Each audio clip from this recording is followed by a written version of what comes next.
జరిగినాయి. సో ఆ జరగటం వల్ల I appreciate to my wife. So తను నిజంగా ఏమంటారు, ఒక వెన్నుముక్కలాగా ఏమంటారు, ఒక స్తంభంలా, గజ స్తంభంలాగా నాకు నిలబడ్డారు. So thank you so much. ఏమంటారు, ప్రతి ఒక్క భార్యకి, అంటే భర్తలకు ఉన్న ప్రతి ఒక్క భార్యకి నేను చెప్తున్నాను, చాలా చాలా చాలా థ్యాంక్స్ అమ్మా. మీరందరూ వెనకాల ఉండి కరెక్ట్ బాటలు నడిపిస్తున్నారు కాబట్టి భర్తలు ఖచ్చితంగా ఒక మంచి పొజిషన్లో కానీ ఒక మంచి బాటలో ఉన్నారు.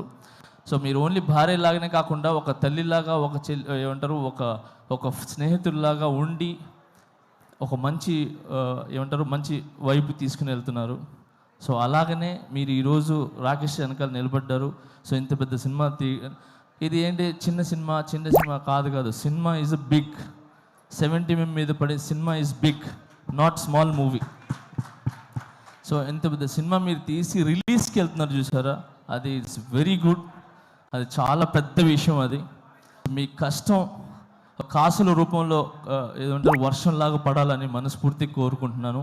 అండ్ దీంట్లో కష్టపడిన ప్రతి ఒక్కరికి 24 క్రాఫ్ట్స్కి మనస్ఫూర్తిగా నేను ధన్యవాదాలు తెలుపుకుంటున్నాను. అండ్ అలాగే సాంగ్స్ విన్నా నేను ఇప్పుడు. ఆ సాంగ్ చాలా చాలా బాగుంది, హైదరాబాద్ సాంగ్ అది. సో అలాగే బ్యాక్గ్రౌండ్ స్కోర్ చాలా బాగుంది. సో ఈ సినిమా పెద్ద విజయం సాధించి మీ లైఫ్స్లో అన్నిట్లో ఒక వెలుగుని ఇవ్వాలని, ఇలాంటి సినిమాలు మీరు మరి ఎన్నో చేయాలని మనస్ఫూర్తిగా కోరుకుంటున్నాను. Thank you so much for all.